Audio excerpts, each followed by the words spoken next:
Good morning, Mr. Gangathara. I'm Manoharan here, and welcome to the session today. Can we just give a few minutes before we just wait for a few more people to come in? Sure. I'm ready. We can start as soon as you are ready. Okay. I have with us here from the Youth Committee, Mr. Kannan. Okay, he's the one who actually coordinated the Zoom link and all that. So he will actually take over from here. Thank you so much, Mr. Gangathara. Okay, thank you. Okay.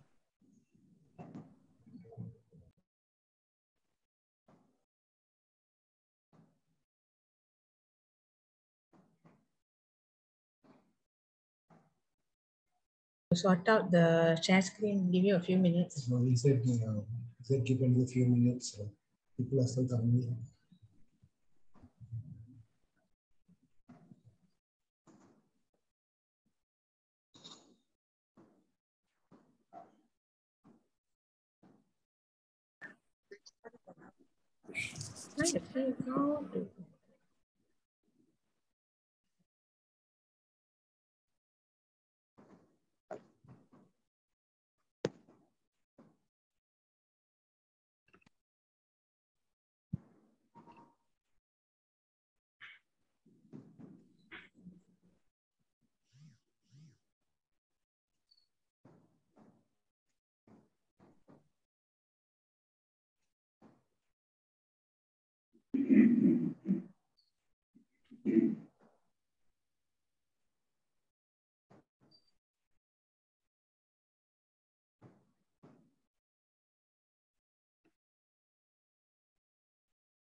So what I'll do is first, I'll leave it like this.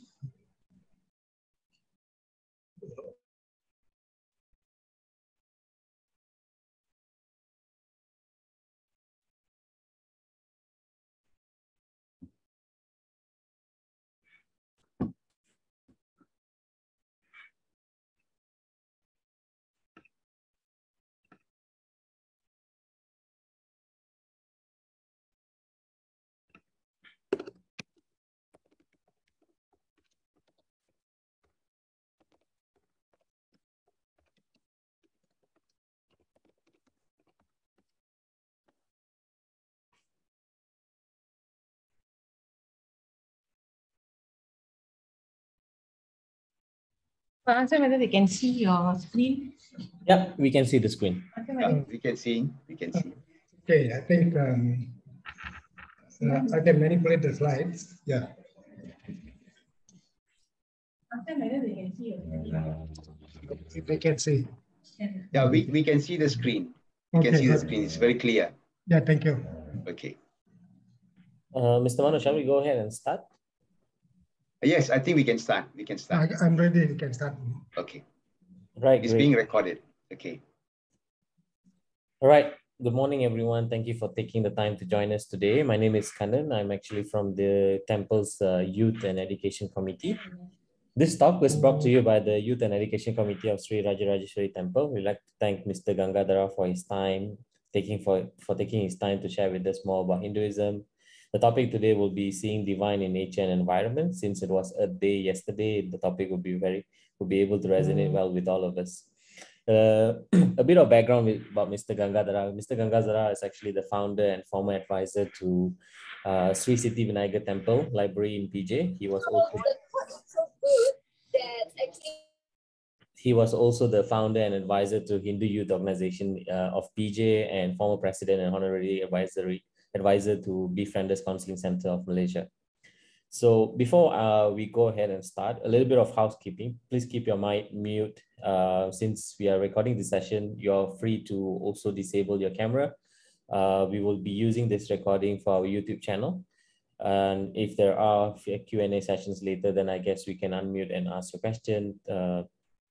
And so that without further ado, I'll pass the floor to Mr. Gangathara for a quick introduction maybe, and then proceed with this talk. Over to you, Mr. Ganga. Thank you. You know, how do you to start off with I don't have slides. Huh? I don't have slides. What happened? I can start with the slide. Yeah, you just start reading. Very good morning and welcome to everybody. Namaste Vinayagar, Nathan Tan Varga, Imai Polzum in Ninjal, Ninga Tan Varga.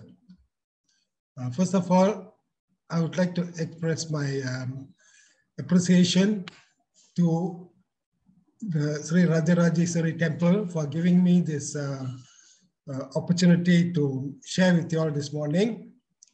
Also to Dr. Rajeswary, Mr. Manoharan, Mr. Kannan, who have been communicating with me, and also to Mr. Devaraj, who's from the RRI Retirees UBM Committee. You know, all these people have given me a lot of encouragement. I'll be speaking on divinity in nature and environment from the Hindu perspective, rather from the philosophy of Sanatana Dharma. You know? You see, where nature is concerned, Hinduism considers man to be an integral part of nature. We cannot be separated from nature. Everything that we do is involved in nature. We are actually linked in many ways to nature, spiritually, physiologically, and we consider the basic elements, fire, water, earth, space, and air, all these elements that make up our universe and more than the universe, as elements that play an important part in our philosophy. You know? Our earth is in harmony, we are in harmony as long as our elements are in harmony. If you are facing a lot of problems currently or in the past, you know, somewhere along the line where the elements have gone out of focus. So, and we are trying hard to keep them in focus, you know. Divinity, we actually, in our philosophy, we don't really worship nature, you know. Sometimes, you know, people misinterpret that we are praying to climate, we are trying to trace, but actually we see divinity in nature in all forms.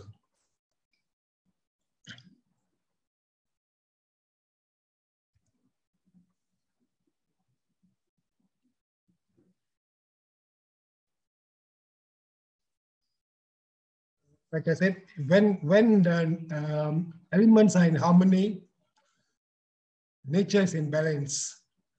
If today we are facing climate change, global warming, it means that somewhere along the line, the elements have gone out of balance.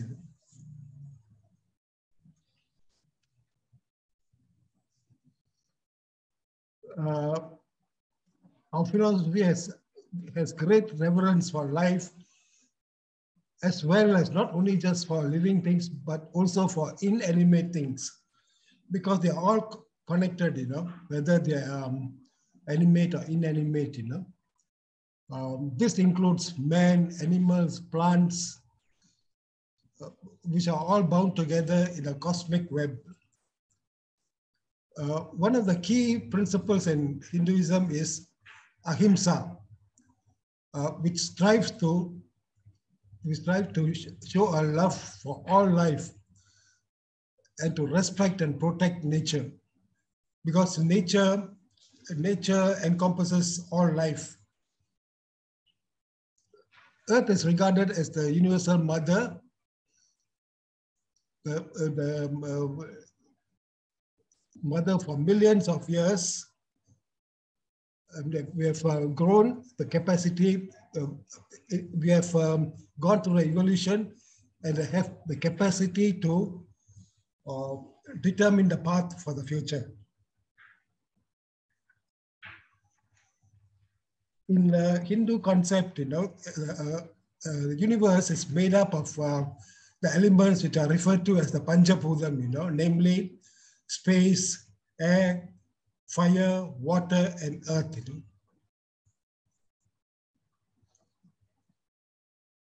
know?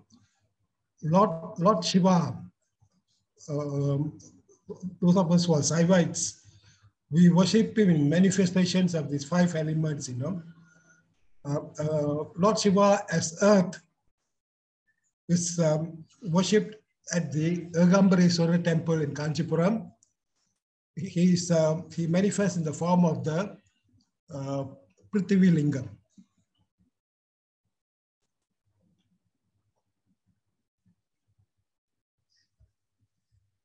Shiva is manifests as the water element in the Jambukeswara temple, Sri Rankam. If you have been to these temples, I think you can visualize how they are, you know. The Jambukeswara temple, the Shiva Lingam is most of the time underwater.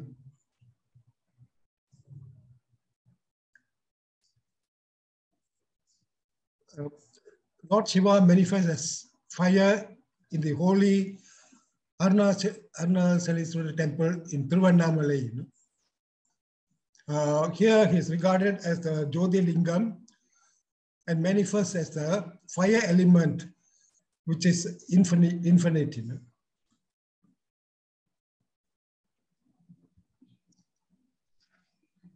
Lord Shiva is also manifests as the air element in the Kalahasta temple in Kalahasti, where he is known as the Vayu Lingam, or the air element.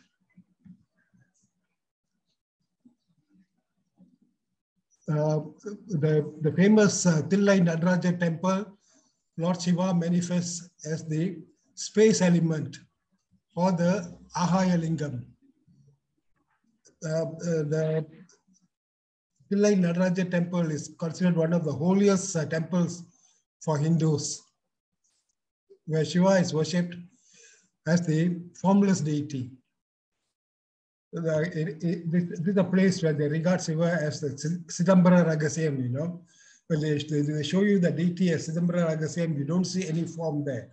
You just have to take it that he is all space. Lord Shiva is also worshipped and is very well known internationally as Nadarajar. You know, Nadarajar symbolizes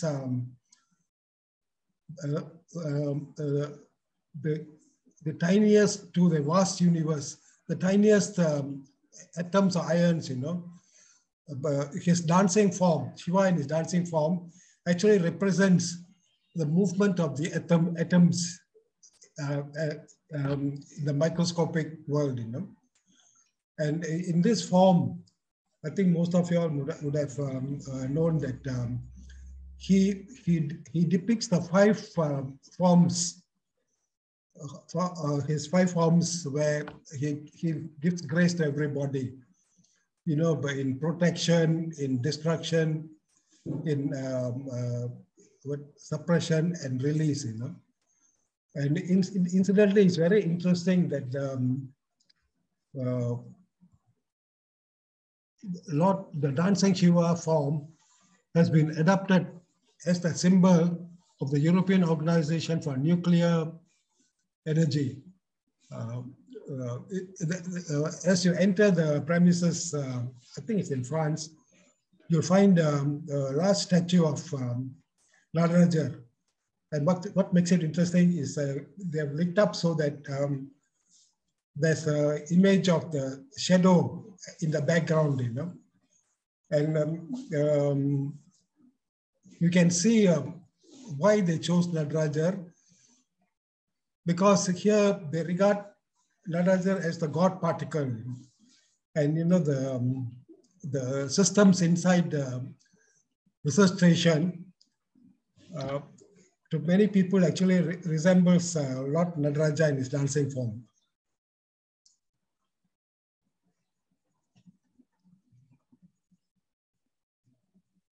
Having said that, you know, we are governed by the 5 elements, you know. All that we do is actually based on the 5 elements. But unfortunately, from time to time, these elements have been compromised in the name of development. Exploitation of the earth, especially with coming with the progress and the desire to progress very fast, has made it into a matter for survival. And not only that, now it really means survival, because we have actually come to a stage we are continuing to destroy nature. And by destroying nature, we actually destroy ourselves.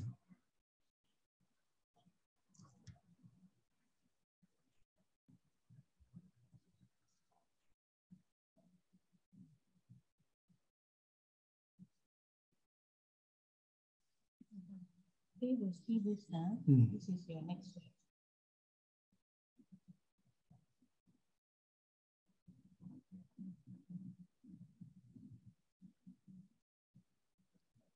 So disharmony in nature has created great problems for mankind.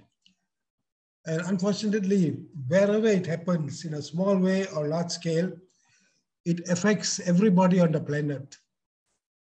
We have been reading recently in the near past that uncontrollable forest fires, how our country too was affected by the phase of the fires in Indonesia. I remember recalling an article when the famous firefighting team, I think from France or Europe, were called in to help to put out these fires. One look at the fire and they said, this fire needs more than man to stop it, It needs protection from God. And they asked everybody to pray because it was really out of control, And we saw how miserable life was for us when the haze covered our whole country. And we can see now today how industrialization is polluting the air, how worldwide as well as in our country, our forests are being depleted, and how unchecked throwing of rubbish has affected our planet. Not only it has affected humans, it has affected life as well in many ways. So there's a great need to address global climate change at micro and macro level. I think it has become the responsibility of everybody now, every country, every individual, to address this situation. Perhaps at the micro level, we all can contribute. At the macro level, unfortunately, we have to leave it to our government and to politicians to do it, what is this is, I think, as individuals, I think every action, a simple action like planting a tree and ensuring that we upcycle or recycle rubbish can contribute in a great way. This is why we should take it upon to educate our children, because it's our children who are going to inherit the earth. And in the past, the Hindu tradition had a very good concept, called the Gurukulam concept. They did not have formal schools, classrooms.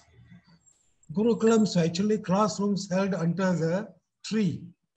We had a guru who is considered an expert in various fields, who will sit down at the tree, and children, mainly children, will gather, and they'll be taught how to love nature and to protect nature.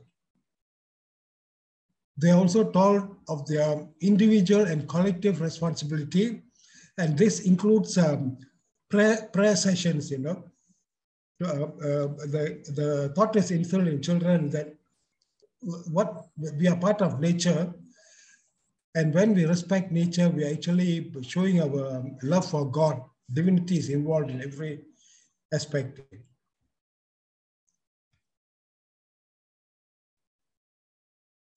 So some of the ways that we can address climate change, and I think we should take it up upon ourselves that all of us can play an important role in this aspect. Like I said, wherever you can, plant a tree. On my part, if you come to my house, you'll find a whole row of verpamarum along the road, and people come there, they'll pluck the leaves for medical purposes or prayer purposes. And, the trees are growing well. I don't use artificial fertilizer. I just recycle the rubbish from our place and use it for the plant. What happened was, I allow people, I said, go ahead. Some people come and ask for permission to pluck. There are actually six of the neem trees along the road of my house. So I tell them, please don't destroy the tree, because some people had a tendency to bring poles and then break down the branches. So to show them that the tree is divine, I had to tie lime fruit and yellow cloth around the tree of the trunk. And then people understand that this tree is divine. It's being worshipped, that we have to protect it and take care of it rather than destroying it. The planting of trees is a traditional practice enshrined in our culture, where under the panchayati concept, where people are encouraged, every village and even every temple or habitat is encouraged to plant a panchayati, which is actually a group of trees which are beneficial to men. Usually among the panchayati, you have panchayati trees. We have the banyan tree, the bo tree, the neem tree, the willow tree, palmera, mango, coconut, banana, and other useful trees, And modern research has shown that these trees are selected for their great benefit to men. Some of these trees actually are known now to give out large amounts of oxygen, which is required in the thing, So if you can imagine, I've been to India in the past many years ago. Earlier, I noticed this panchayati, I was looking for it, and it pointed out to me, look, this is a panchayati for the village, And but unfortunately, recent times, I think development has got over, and the first thing they do is start clearing the panchayati forests to develop land. So planting and protecting tree is one of the key efforts towards reducing global warming.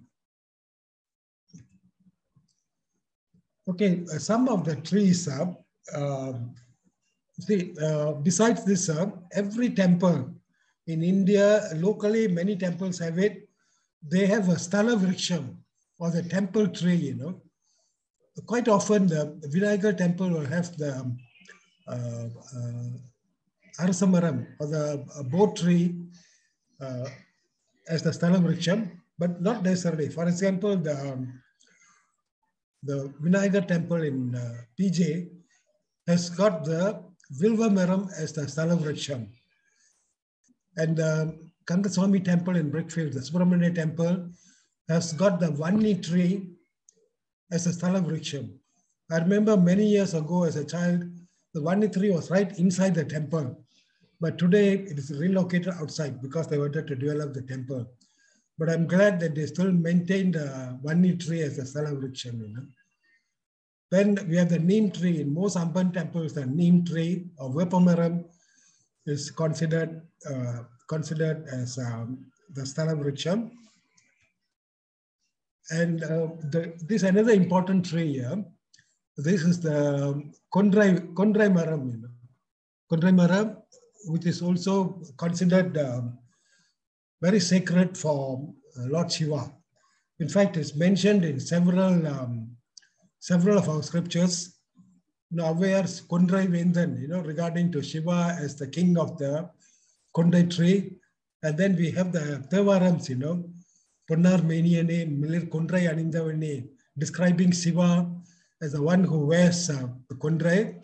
And I found some very interesting verses, which describe Lord Shiva in his dancing form, wearing the Kondrai, with his hair flowing all over, and the Kondrai flowers in his hair representing the planets and the stars of the world. So the Kondrai is mentioned many times in our scriptures, Again, they are not only are they mentioned, I think they are mentioned somewhere along the line. People realize, our spiritual leaders and siddhas realize that if you just tell the people, oh, this is a very important tree, that medical values, you must plant this tree and save it. But if you tell them, like, look, this is a tree attributed to Lord Shiva or to the Shakti or to Vinayagar, people take a special interest to really plant and protect the trees. Where Kondai tree is concerned, at one time, there were numerous trees in PJ, all over the roads in PJ. But unfortunately, many of them have been cleared. Actually, the Malaysian Nature Society recommended that beautiful trees be planted all over. So I remember as a keen member of the Malaysian Nature Society, I actually approached the MPBJ and asked them, why are they cutting down these beautiful trees? The reason given was that, you see, during the flowering season, the tree sheds almost all its leaves and just maintain flowers, the tree is full of flowers. What happens is the flowers fall on the road, and MPBJ says it's very difficult to clean the flowers. So here again, we have compromised on some of the important things for the sake of convenience.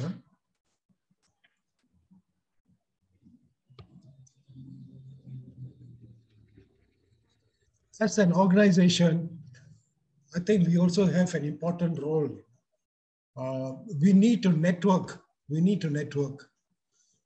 You see, in my capacity, when I was very involved in the Hindu youth organization, as well as Sri Sithi Vinayagar Temple, I used to network with the Malaysian Nature Society. We used to organize trips and excursions for our members, and particularly youths and children, to go and appreciate what nature means to us. And we actually set targets, when we have these sessions, we organize special workshops, with the help of Nature Society and experts in the field. We'll set goals, One of the goals we tell the children is that, okay, our goal within the next month, we used to have monthly meetings, is to come and tell us how many trees you are responsible for planting. And of course, they'll tell, oh, I live in a condominium, I live in an apartment, I have no space to plant. We tell them not to worry. Go to your playground.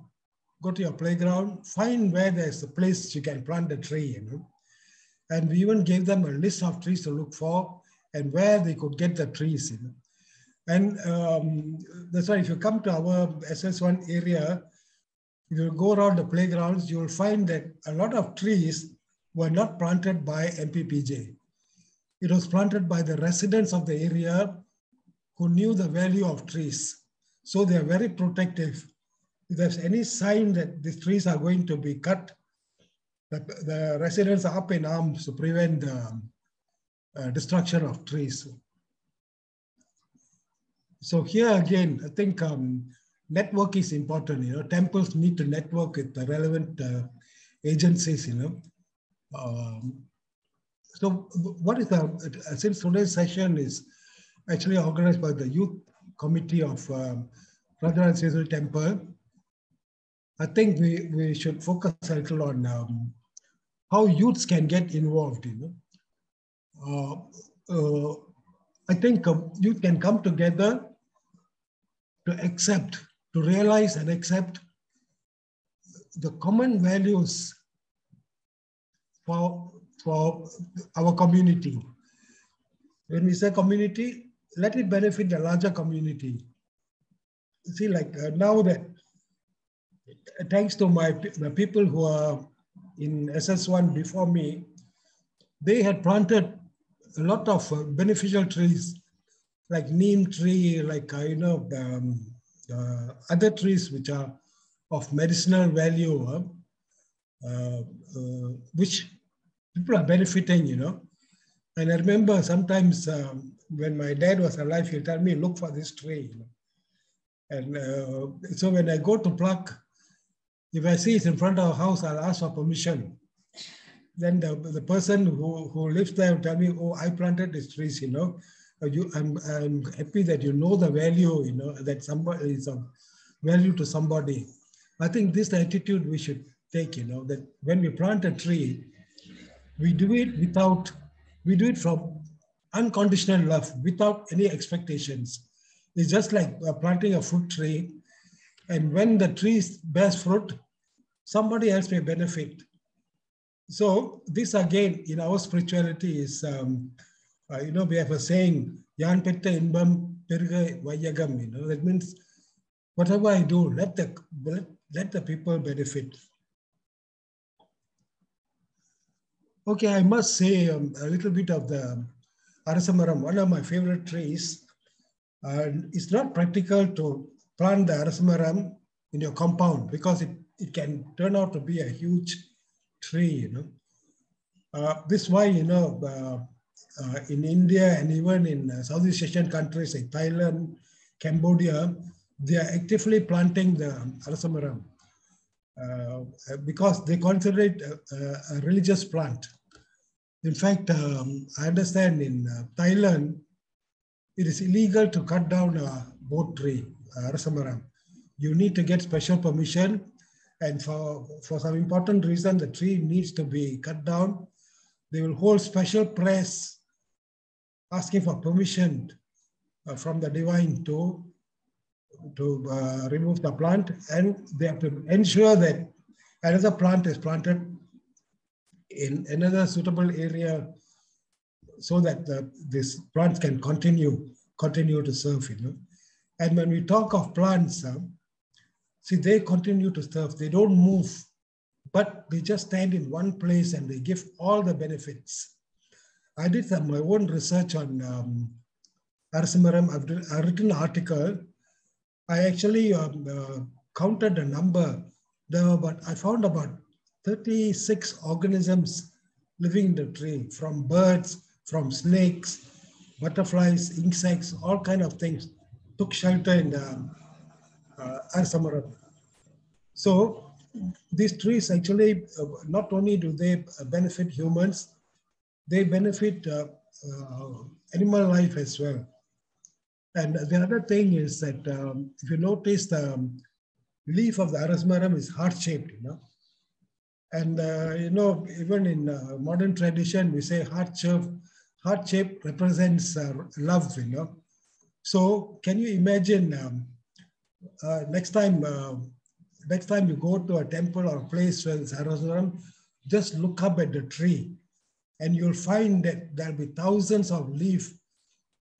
If what they say is true, that it represents love, there'll be thousands of leaves conveying the feeling of love to you. So this is why I term this as a tree of love, tree of love. Unfortunately, I noticed even local temples where the Arasamaram was given an important place, particularly at the Vinayagar shrine, they have cut it down. I will not mention names, but I did tell the temple. And of course, the same excuse, it's difficult to clear the leaves. The roots are breaking up, there's a way to plant the Arasamaram, you know. Arasamaram, if it is just planted from a seed, the roots will come up more on the surface. But if it's planted, the plant is dug deep and planted about 1.5 feet below ground level, it will not break the cement or the road system there. And linking this Arasamaram to the 5 elements, I don't know how many of you would have noticed the seed of the Arasamaram. It is smaller than the size of a 5-cent coin.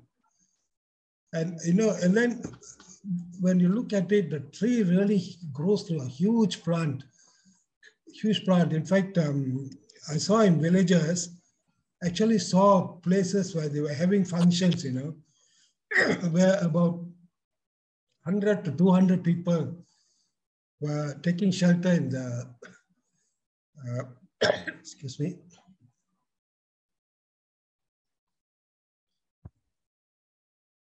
under the shelter in the shade of the Arasamaram. Then it struck me, you know, from the tiny seed, which is just smaller than a 5-cent coin, it has grown into a tree, an immense, a huge tree, which is giving shelter to so many people and animals, you know. Then I realized, you know, that it was the 5 elements, you know, for the tree to develop to such huge size. You needed space, you needed heat, you needed water, you needed air. So all the 5 elements that we attribute to Lord Shiva are used by the Arasamaram to give back benefits to humans.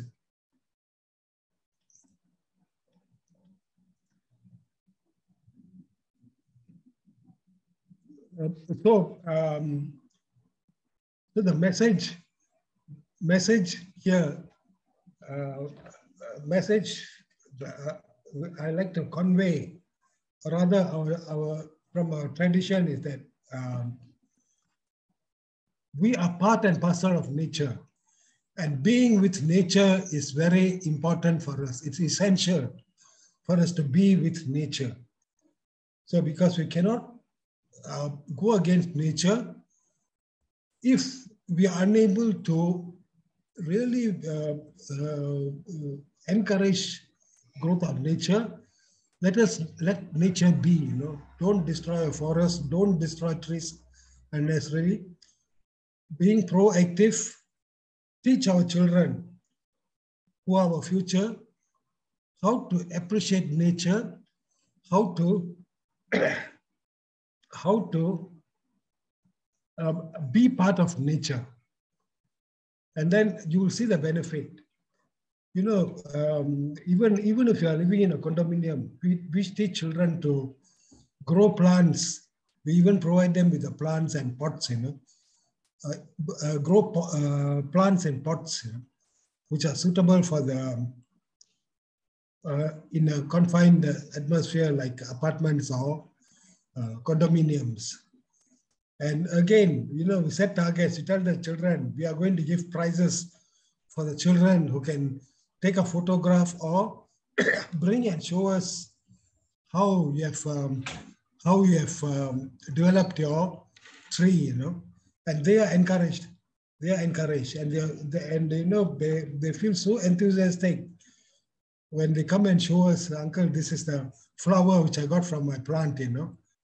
And you know, we encourage them to grow plants which are of benefit, you know, to men, like the tulasi plants and other medicinal plants. And we get a lot of info on all these type of plants on the computer now. Plants like tulasi, I think many of you know Katpuravalli. Even the Vithula plant can be grown in a condominium atmosphere. And then I would like to end by sharing with you what we tell the children also is that the wow factor, you know. wow factor. What's a wow factor? I think it's a sense of wonderment, you know. So I said you can find a wow factor in nature everywhere you go. When you travel around, you see a beautiful tree. You say, wow, what a beautiful tree, you know. And, the Buddhists have, they call it a walking meditation or traveling meditation, which I practice, where they appreciate nature. Wherever they go, wherever you walk, they pass a person or even a tree, silently they say a word of thanks. They say thank you to the tree or the flower plant. He said, you're such a beautiful tree. You're providing shade along the path I walk. And to the flower plant, tell them your flowers are so beautiful. Thank you for making this a very pleasant work. We don't stop at that. Every person we pass, every animal we pass, we say a silent thanks to them. Thank you for your contribution. I really appreciate what you are doing. So this is one, what we say, being one with nature. You know? And I'm glad, you know, so like I have one granddaughter who's very much taken up with nature. You know? So I think for children to take up nature, we have to put in the effort. And I'm glad that the Rajeswary temple is actually on this path, realizing that they have so many facilities there. I see that they're talking to the president and Dr. Rajeswary, to Mr. Manoharan, to Dr. Devaraj and all who are involved with the temple. I see that they are on a path towards getting youth and children involved, you know. And one of the good ways is that a library. We achieved a great deal with the library in Sithi Vinayagar temple. And arising, you know, we received so many books. We were able to establish 6 other libraries in different positions in temples and other community centers, you know.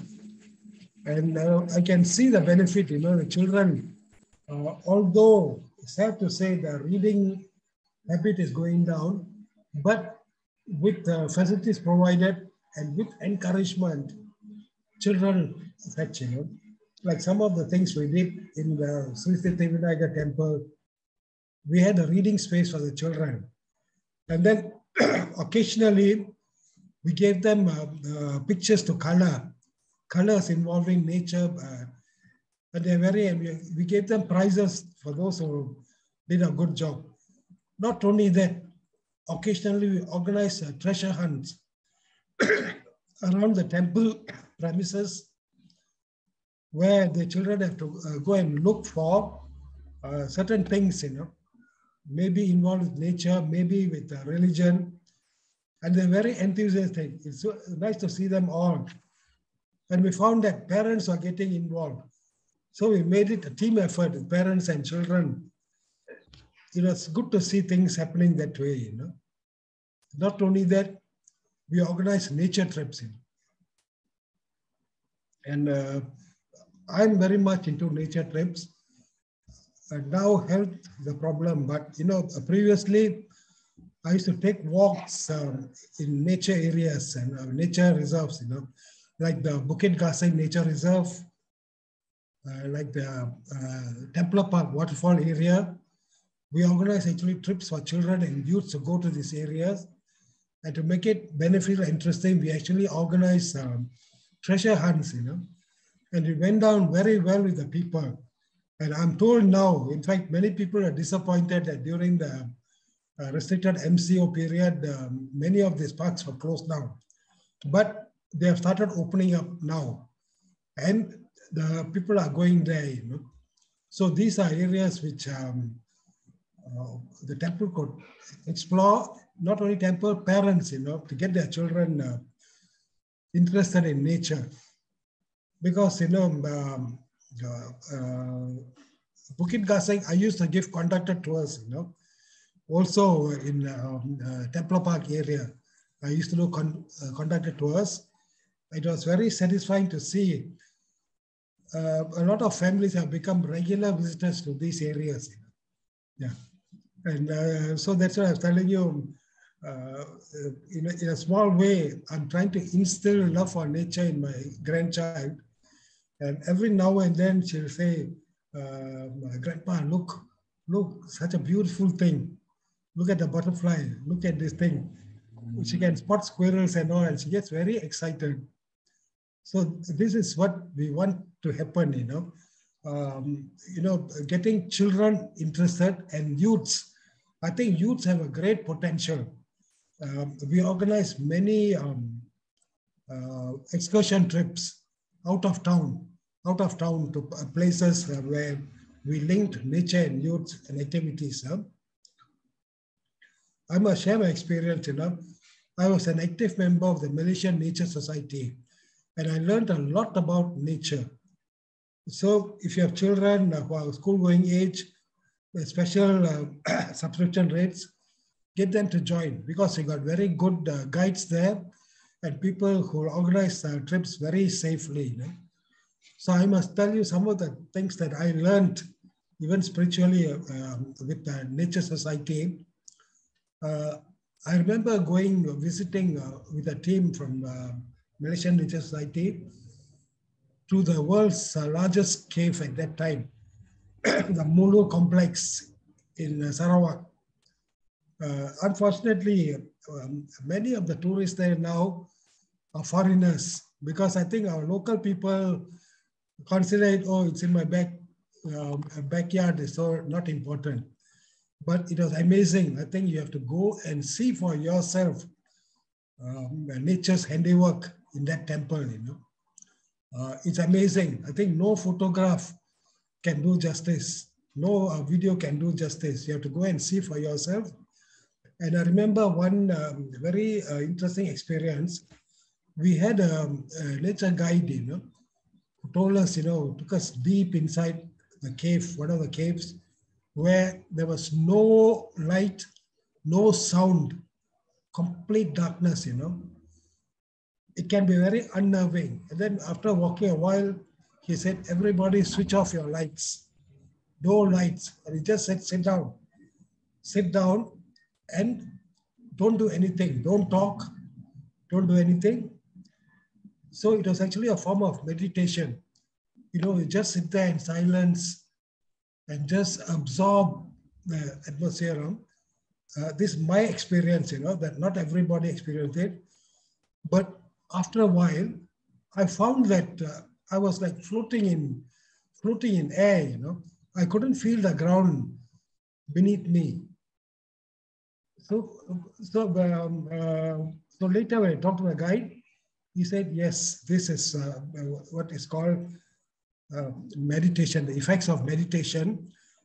When you become one with nature, if you can tune in, you suddenly, you are by itself, you are an element by itself. So these are things that you have to go there and experience. See, again, besides our temple caves and Bhatta caves, halfway along, there's a cave called the Dark Caves, Previously, Malaysian Nature Society organizes special trips to these caves, where they take you on a walk and help you to experience, I can even see the flora and fauna in these caves. And I remember on one visit, I came face to face with a snake, very threatening looking, gray color snake, But the guide warned us, these snakes are harmless. It's humans who are a danger to them. Just ignore them and walk past. Just ignore, don't shine your torch at them.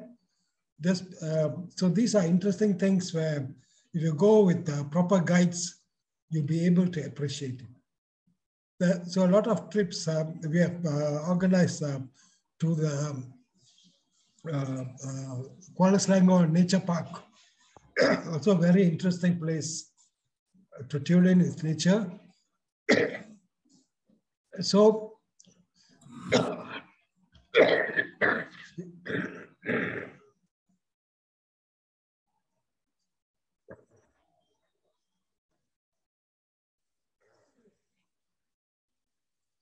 my appeal to all of you is, please go out and share the message that we are one with nature, that it is our responsibility to protect nature, you know, and that nature is divine.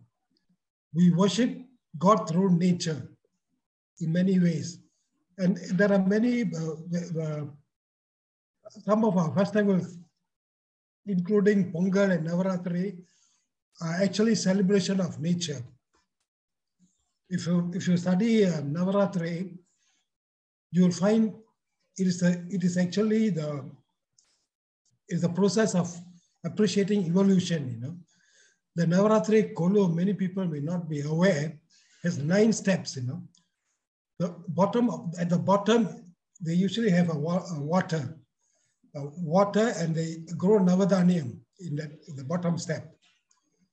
The next step is actually all dolls relating to animals, you know, animals. So it shows the evolution. The next step is mankind with all sort of professions, you know, workers, others. And then the following steps are for holy people, like our religious leaders, our monks, our siddhas. And finally, at the top we have the main deity. For Navratri is usually the Durga Amman, you know, Durga Amman. But along the way, the steps actually project evolution of mankind through nature. So these are things we need to explain to our younger people also, you know. See, the other thing is, see,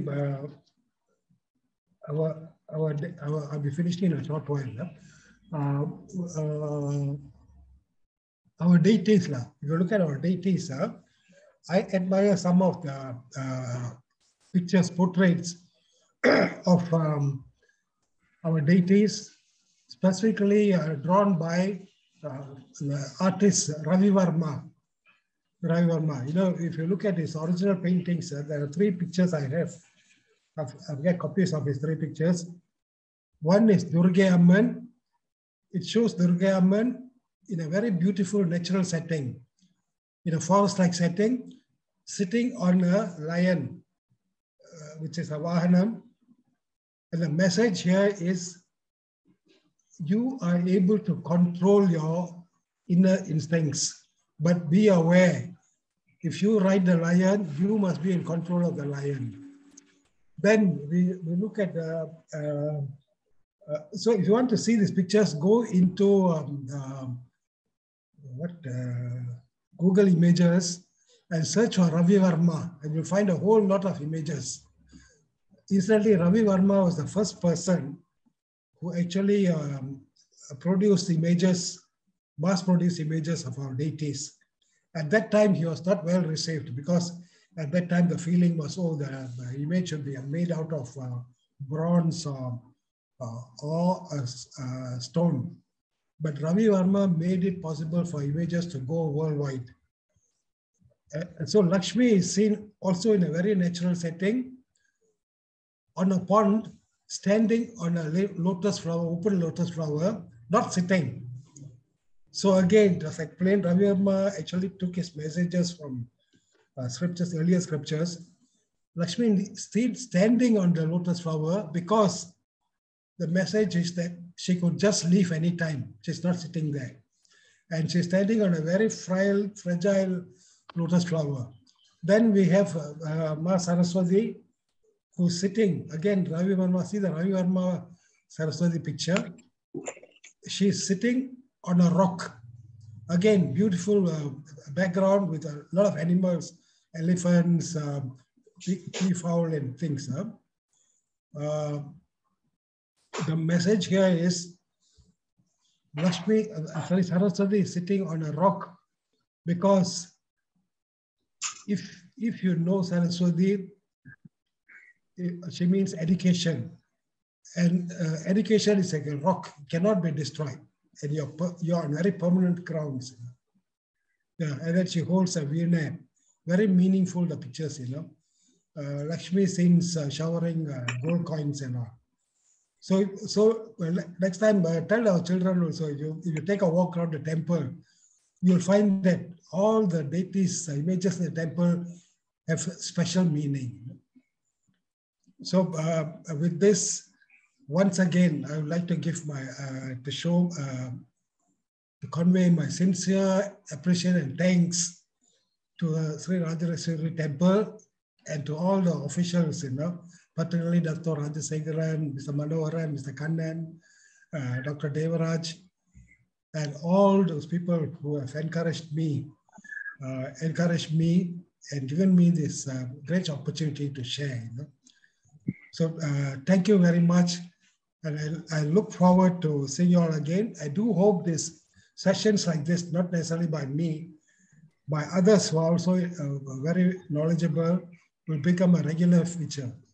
So thank you very much, everybody. Thank you, Mr. Ganga. Mr. Mano, would you like to say a few words or we can end the session? Yeah, I would also like to thank Mr. Ganga for finding time to share with us. Okay, and I hope that we will have more sessions like this. Is there anyone who would like to ask questions? Anything? A short Q&A, if there's any. I welcome questions as well as comments. Yeah. And anyone who would like to ask anything? Yes. Ms. Esther, would you like to ask something?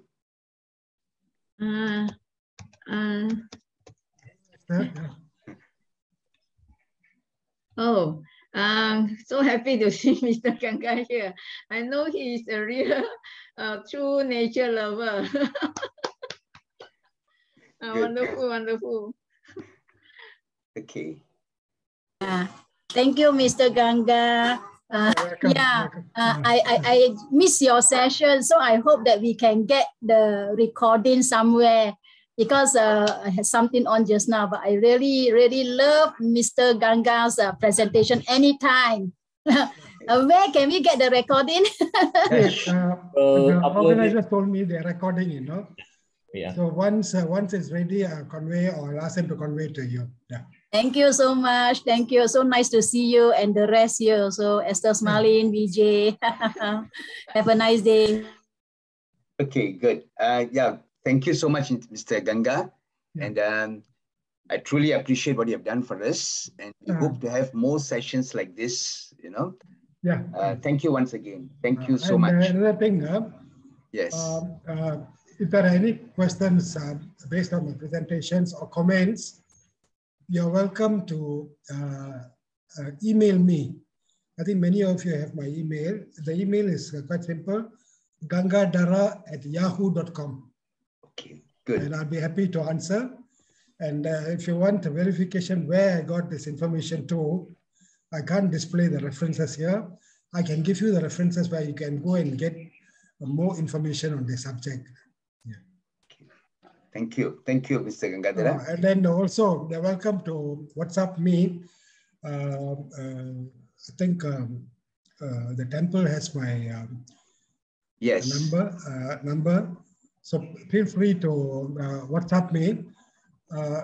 If you call me and sometimes I'm busy, I may not be able to answer, but I'll respond to WhatsApp messages. Yeah. So once again, thank you for everybody. I didn't see who actually present. Nice to see, but I received messages from my contacts overseas that many of them were keen to listen to this session. Yeah. We will share the link, the video recording, yes. Mr. Ganga, as well as in our temple Facebook. Okay. We've got a Facebook for the temple, and we'll be sharing that there. Yeah, fine. That'll be good. Yeah. I now leave it to Mr. Kannan. Yep, thank you, sir. So thank you, Mr. Ganga, for the insightful sharing. Thank you, Mr. Kannan, for facilitating the session. Yeah. No worries about it. Mr. Kannan, would you like to share the Facebook link that someone has asked for it? Sure. So you just go to Facebook, right? And then search for Sri Rajeswary Alayam. I'll type it here. And then you can see actually there's only one page that is related to the name, Sri Rajeswary Aliam Ampang. So that should be the page. And then just follow that page and we will update the links there. Yeah. And just a little update, the Youth and Education Committee will also be organizing other events for school children. We are actually uploading videos, with regards to some subjects that you're studying in school, so feel free to actually go into the Facebook and just view some of the videos sent by teachers. You see? And thank you again. Thank you. Thank you, Kannan, so much for everything. Okay. Welcome, sir. Thank you, everyone, for your presence. Thank you. Have a good day. Okay. Yeah, Bye. everyone. Yeah. Thank you.